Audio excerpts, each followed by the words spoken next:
Bien, buenos días. Disculpen el retraso. Me alegro de volver a verles. Ya les vi ayer en la rueda del presidente tras el Consejo de Gobierno. Presentamos en rueda de prensa, como es habitual, los actos institucionales con motivo de la celebración del Día de Extremadura para el año 2018. Los actos institucionales de este año contienen un mensaje transversal, que es la celebración que venimos desarrollando a lo largo de todo este año de los 35 años de autogobierno en Extremadura, el 35 aniversario de la aprobación del Estatuto y, por tanto, de la toma de decisiones en nuestra región. Y por eso el cartel que anuncia este año el Día de Extremadura no es casual, que la imagen que hemos elegido para ello sea la del claustro de la sede de la Presidencia, pues es aquí, en esta casa, en la sede de la Presidencia, donde a lo largo de estos 35 años los distintos gobiernos que ha habido en la región ha constituido, digamos, el epicentro de la toma de decisiones que han regido los destinos de los extremeños. Los actos, como viene siendo habitual desde que cambiamos la estructura de la celebración del Día de Extremadura a lo largo de esta legislatura, tienen dos partes bien diferenciadas. El acto institucional y político, donde pronunciará el presidente su discurso, tendrá lugar el día 7 a las 10:30 en la Asamblea de Extremadura. No solo el presidente de la Junta pronuncia su discurso institucional del Día de Extremadura, sino que también le damos voz al conjunto del arco parlamentario, donde los portavoces de los grupos parlamentarios también tienen la oportunidad de hacer un discurso sobre la región y sobre nuestro día, el Día de los Extremeños y el Día de las Extremeñas. Es importante señalar esto porque no ocurre en otras regiones. Tras el acto institucional de la Asamblea de Extremadura, evidentemente presidido por el presidente de la Junta y por la presidenta de la Asamblea de Extremadura, nos trasladaremos a las 12 de la mañana al Palacio de Congresos y Exposiciones de Mérida, donde va a tener lugar un acto con alcaldes y alcaldesas. Hace muchos años, en los primeros gobiernos del presidente Rodríguez Ibarra, siempre en los actos conmemorativos del Día de Extremadura se celebraban actos con los alcaldes. Luego eso se perdió y el año pasado, como ustedes recordarán, recuperamos el acto con los alcaldes. El mismo consistió en la firma y el compromiso de los ayuntamientos extremeños con el desarrollo de la Ley de Igualdad entre hombres y mujeres, y este año el acto con los alcaldes y alcaldesas queremos que sea un homenaje en estos 35 años de autonomía y en estos 40 años de democracia y de ayuntamientos democráticos. Los alcaldes y alcaldesas a lo largo de estos 35 años constituyen una generación de hombres y mujeres a los que el conjunto de los extremeños hemos de estar muy agradecidos y poner en valor de todas las fuerzas políticas que han sido y han peleado por transformar la vida de sus pueblos y han peleado por transformar la vida de sus vecinos. La política local es la más cercana a los ciudadanos, pero también la más difícil porque tienes los problemas en la puerta de tu casa. Por eso nuestro homenaje y nuestro reconocimiento en ese acto, que va a estar presidido por el presidente de la Junta de Extremadura y donde también nos van a acompañar, como no podía ser de otra manera, los presidentes de las diputaciones provinciales. En el mismo entregaremos a cada uno de los mandatarios municipales, alcaldes y alcaldesas, una edición especial del Estatuto de Autonomía que contiene un prólogo de los 3 presidentes que ha tenido nuestra comunidad autónoma en estos 35 años. El presidente Juan Carlos Rodríguez Ibarra, el presidente José Antonio Monago Terraza y el presidente Guillermo Fernández Vara. El acto de por la noche, que como siempre comenzará a las 21 horas, el acto solemne de entrega de medallas de Extremadura, medallas que, como ya anunció el presidente de la Junta tras el pasado Consejo de Gobierno del 2 de agosto, este año reconocen a Sor Cristina Arana, al don benitense Ángel Sastre, al Grupo Manantial Fue la Federación Extremeña de Bandas de Música, que es una medalla compartida, a María Victoria Gil Álvarez y a Gonzalo Martín Domínguez, y a título póstumo a Jaime de Jaraí, siendo esta última también una medalla compartida. Saben que las medallas de Extremadura, que es el reconocimiento que los extremeños hacen, pues son los extremeños y las instituciones extremeñas quienes proponen quiénes han de ser cada año los merecedores de nuestro máximo galardón de la medalla de Extremadura. Por tanto, son los ciudadanos extremeños quienes desde hace 3 años imponen y entregan en ese acto solemne las medallas de Extremadura. En este año, los entregadores de las medallas de Extremadura serán a la investigadora y profesora de la universidad, María Victoria Gil Álvarez, se la entregará y se la impondrá Lola Dorado, que lleva media vida dedicada al voluntariado social en esta ciudad, en Mérida. Preside la plataforma del voluntariado en Mérida y además es la presidenta de la asociación ELA en Extremadura, una asociación que lleva apenas un año de vida y que están haciendo un importante papel de acompañamiento a esos enfermos en nuestra región.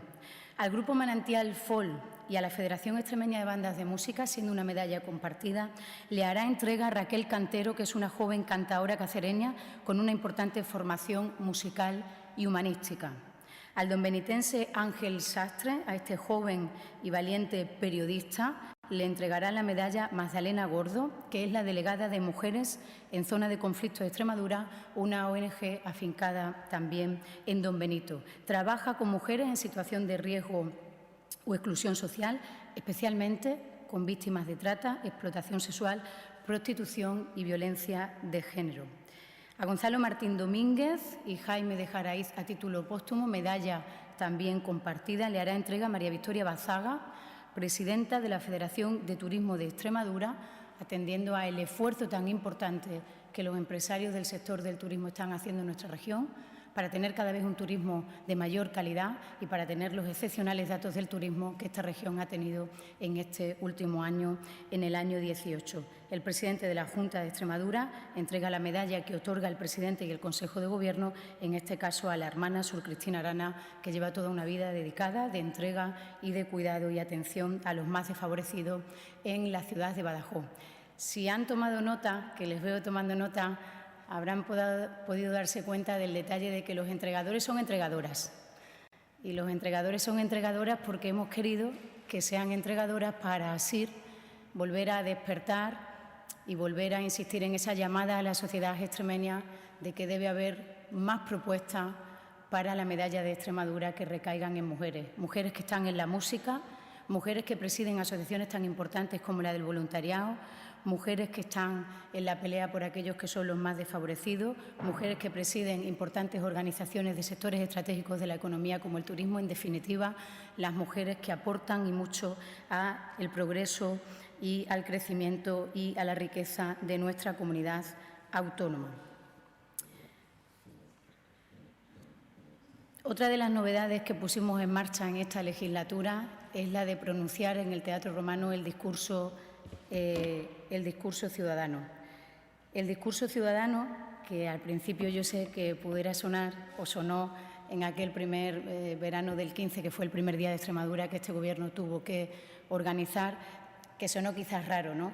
Pero yo creo que 3 años después ha quedado demostrado la importancia de darle voz a quienes en otros años han sido medalla de Extremadura, que tienen una dilatada trayectoria profesional en distintos ámbitos y que, por tanto, nos pueden mostrar desde el atril qué imagen tienen de Extremadura y también qué nos queda por hacer y cuáles son las reivindicaciones de esta tierra para que Extremadura vaya mejor. Yo creo que todos los discursos ciudadanos nos vienen bien al conjunto de los ciudadanos, pero nos vienen bien también al conjunto de los representantes institucionales.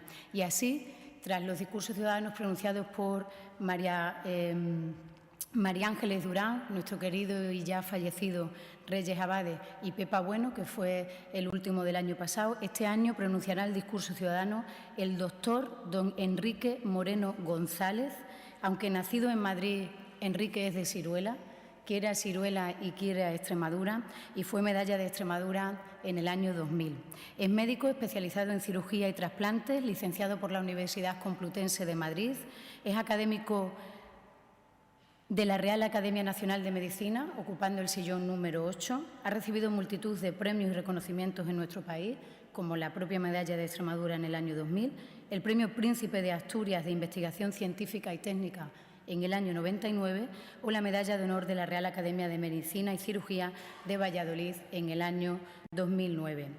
Enrique Moreno fue el que realizó el primer trasplante de hígado en nuestro país en el año 84 y es de Siruela, un extremeño que quiere a Siruela y que quiere a Extremadura. Y además Enrique Moreno ha puesto siempre al servicio de la Junta de Extremadura y de su comunidad autónoma todo su saber y experiencia acumulada y trayectoria excelente y profesional, y así lo hizo cuando desde la Junta de Extremadura, allá por el año 2005-2006, tuvimos que poner en marcha la unidad de trasplantes hepáticos en nuestra región. ¿Qué mejor muestra de lo que ha cambiado nuestra autonomía en estos 35 años, a lo largo de todo este tiempo, con los diferentes gobiernos autonómicos, que el cambio que se ha producido en nuestra región en estos 35 años en cuanto a la sanidad se refiere, especialmente desde la asunción de las competencias por parte de la Junta de Extremadura, como hemos venido mejorando la atención y la calidad sanitaria y el acceso universal y gratuito de la sanidad a todos nuestros vecinos y a todas nuestras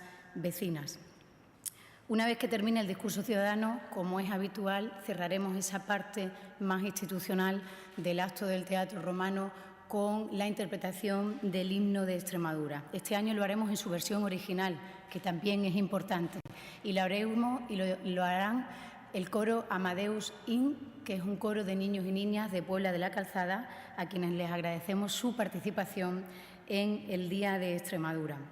Tras esa parte más institucional y protocolaria, como ha de ser la imposición de nuestro máximo galardón, el de las medallas de Extremadura, tendrá lugar como cierre de la noche de la celebración de los actos institucionales el espectáculo musical. Este año el espectáculo musical lo hemos querido llamar Juntos, 35 años de música en Extremadura. Un espectáculo musical bajo la dirección de Pilar Vizcaíno, con la Orquesta de Extremadura, bajo la dirección de César Guerrero y la producción musical de Marcos Bayón.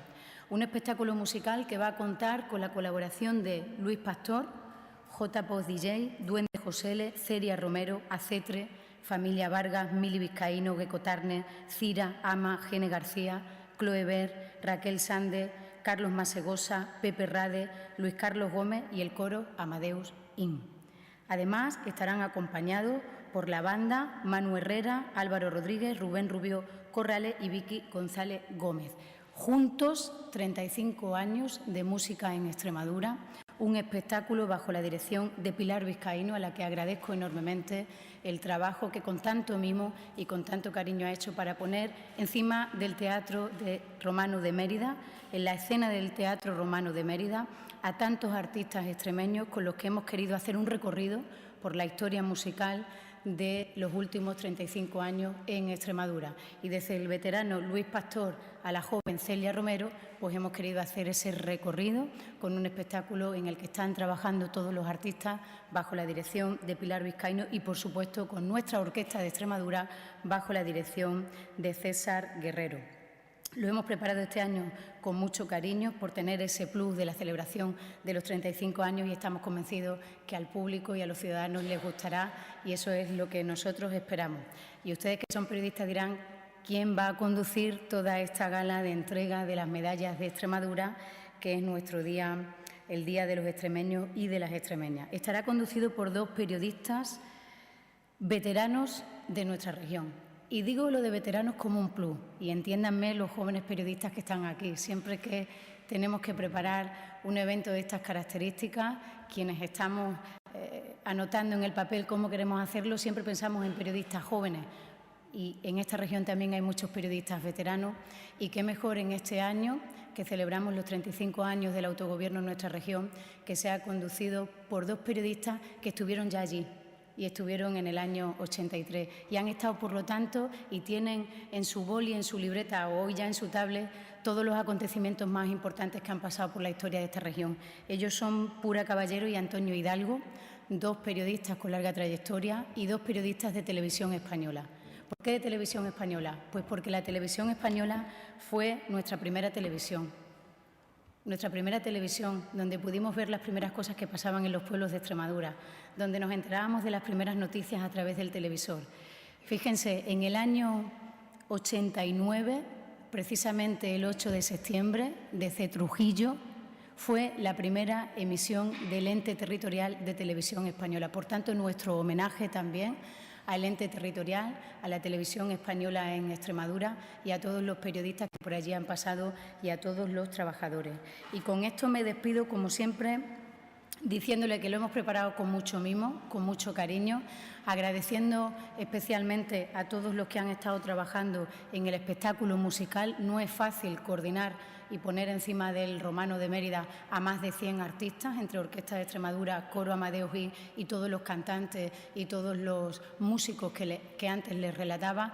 Y también, como hago cada año, quiero darles las gracias a quienes no van a salir en los programas ni en los medios de comunicación ni en ningún sitio, que son los funcionarios de la Presidencia, que son los servicios de protocolo, que son los servicios de contratación de la Secretaría General de Presidencia, que a lo largo de todo este mes de agosto han estado trabajando muy duro para que hoy podamos estar aquí presentando el Día de Extremadura y, para lo que es más importante, para que el próximo día 7 podamos celebrar como corresponde nuestro día, el Día de los Extremeños. Solo me queda invitarles a todos ustedes, a los periodistas que estarán allí, que nos acompañarán, pero invitar al conjunto de los ciudadanos a que se acerquen a celebrar nuestro día y a acompañarnos en el Teatro Romano para acompañar a quienes en este año han sido otorgados con las medallas de Extremadura.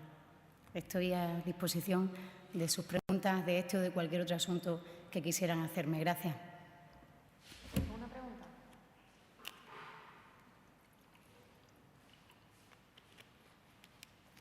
Yo, sobre otro tema, Sí.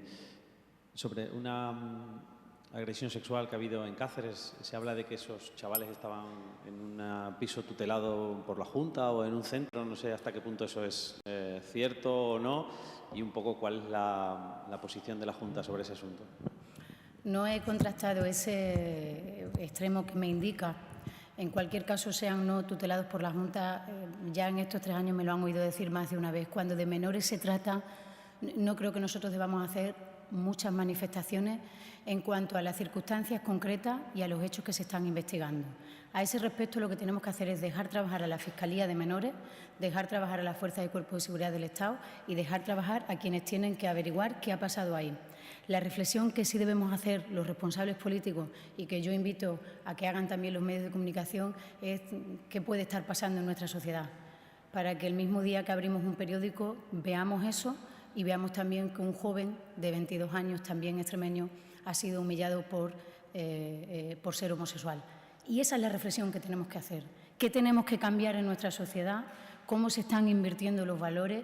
¿Qué debemos hacer desde esa caja negra de la sociedad que se llama educación para que no tengamos que leer con absoluta tristeza las noticias que esta mañana hemos leído? Y debemos dejar trabajar a la Fiscalía y, en el caso de que sean unos jóvenes tutelados por la Administración, con más motivo no puedo hacer declaraciones, porque al final los jóvenes que son tutelados de la Administración, quienes actúan como padres y madres de esos jóvenes, somos la Junta de Extremadura. Por tanto, si ese extremo se confirma, no pueden solicitar la información que quieran, pero en ese caso la Junta de Extremadura, como ya otras veces les hemos dicho, no vamos a hacer nada ni decir nada.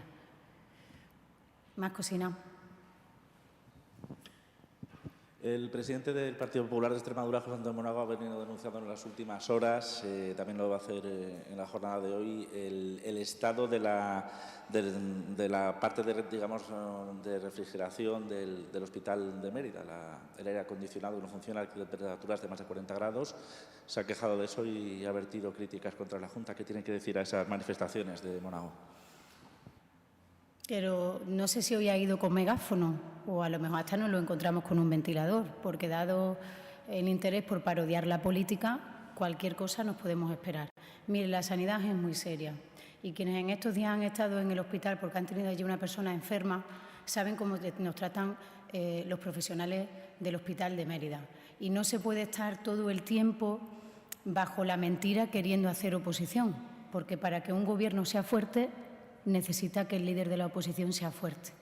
Y la fortaleza en política es credibilidad, es sensatez, es saber estar, es decencia, es honradez y es seriedad.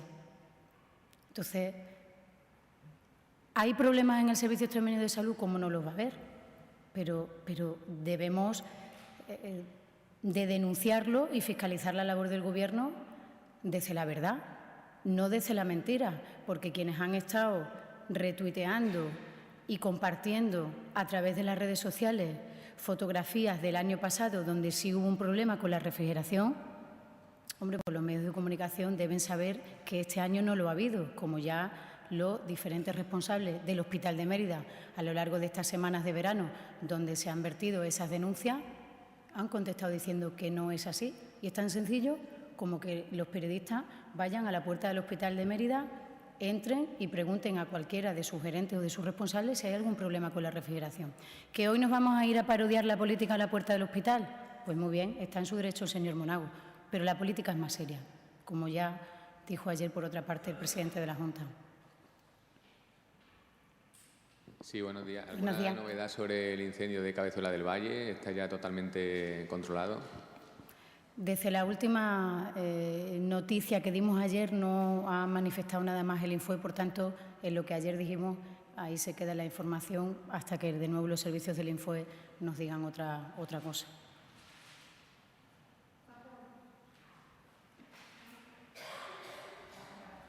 Bueno, pues muchas gracias.